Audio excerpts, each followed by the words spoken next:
So the sort of photograph I'm showing you here is really the beginnings of mass market photography. This is a carte de visite, otherwise known as a CDV.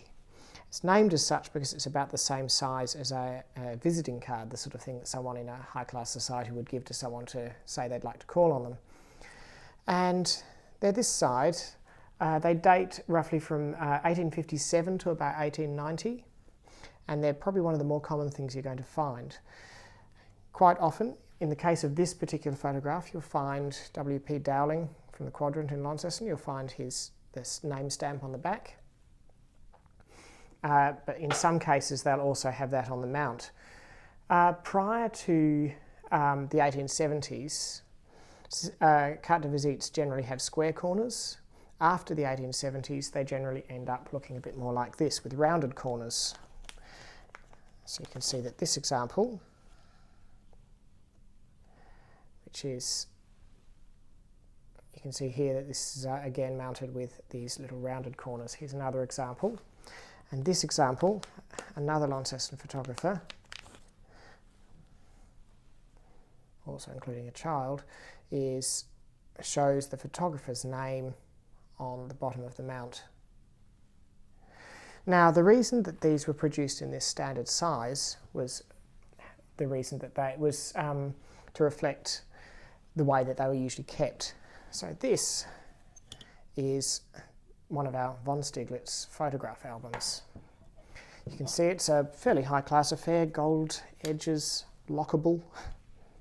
And within these you had specially made pages made to hold specific sizes of photographs.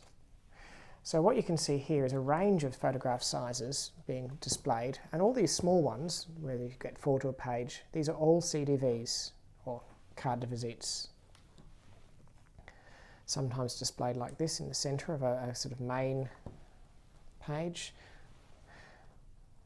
And if you find one of these within your family, you can, it's quite often a good way of tracking family members. However, one thing to remember here is that just because somebody appears in one of these albums does not necessarily mean they're part of that family, because people used to trade CDVs and collect them. So quite often you might even find a picture of Lord Brougham or Ned Kelly or somebody else that the family actually managed to buy a picture of. And they would collect them in some cases. So don't get fooled into thinking that Ned Kelly was part of your family if you happen to find a picture of him in your album. Although Ned Kelly photographs are pretty rare, so if you find one, it's probably worth keeping. Also within these, you'll find the way that tintypes were displayed. Here's an example. So this little mount here is specifically made to display little tiny tintype photographs.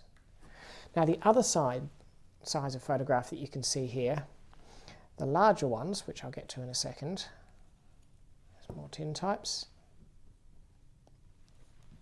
This is what's called a cabinet photograph. And a cabinet photograph is another standardised size that you got.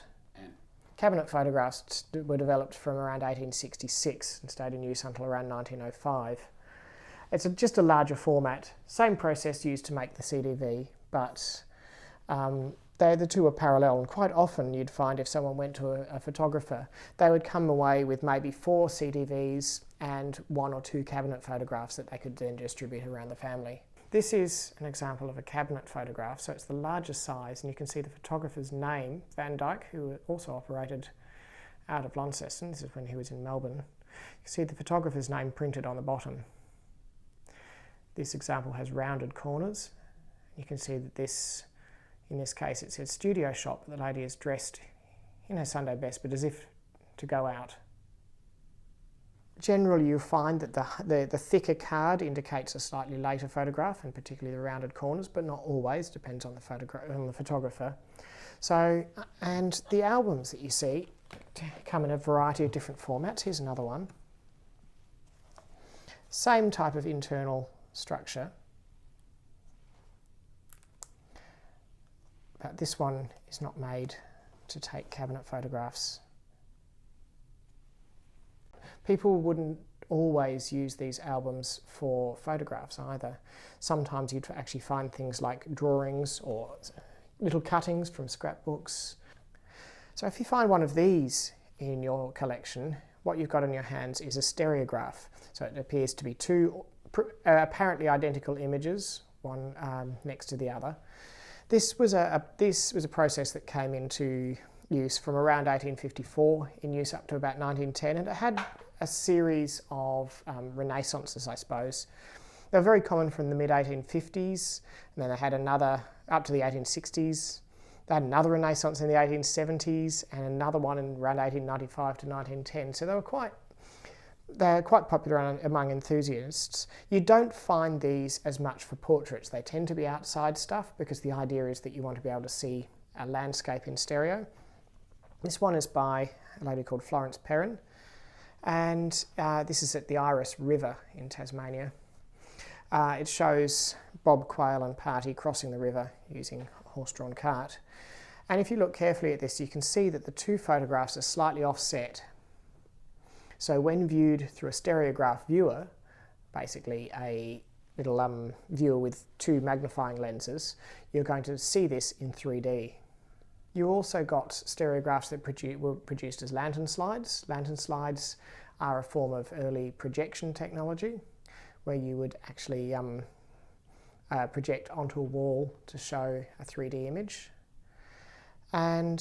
But they weren't frequently used for portraits. But you may find some of these. Here's another example by Perrin, featuring the iconic Cradle Mountain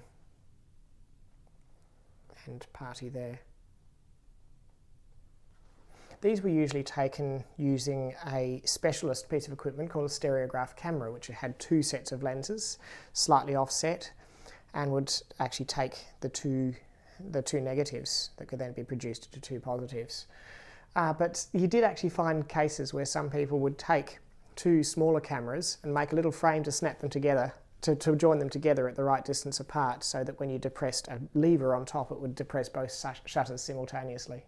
When you look at some of these photographs, they can tell you a lot about social context as well. Now, one thing that the props around the photograph won't tell you about is the actual social context of the person involved, because this chair and the desk and the prop and the hanging behind this one will not be the person's own furnishings. These will be part of a photographic studio. However, how a person chooses to be photographed can tell you a lot about them. So for example, this man, you can see, has his hand casually draped over a book. He's using this as a social cue to tell you that he is of either an academic or a sort of clerk type of position. He's telling you he's learned, he knows things. So you'll quite often find, for example, a brewer being photographed with a bottle, someone who is very much into outdoor pursuits being photographed with a whip, or another item of hunting paraphernalia, for example. And it will usually tell you quite a lot about a person, what they choose to be photographed with. This is Charles Augustus von Stieglitz, who was born in 1819 and died in 1885. So you can also use this, you can look at how old a person appears in the photograph and sort of roughly guesstimate their age, and it should give you a pretty good guess, also based on what he's wearing. You should be able to work out a rough date for that. From about the 1880s, you also start seeing a lot more outdoor photography. So this wedding photograph has all the classic hallmarks, the high collars, the large hats that you start seeing during this period, but you can see it's now photographed out of doors. And this becomes increasingly common during this period.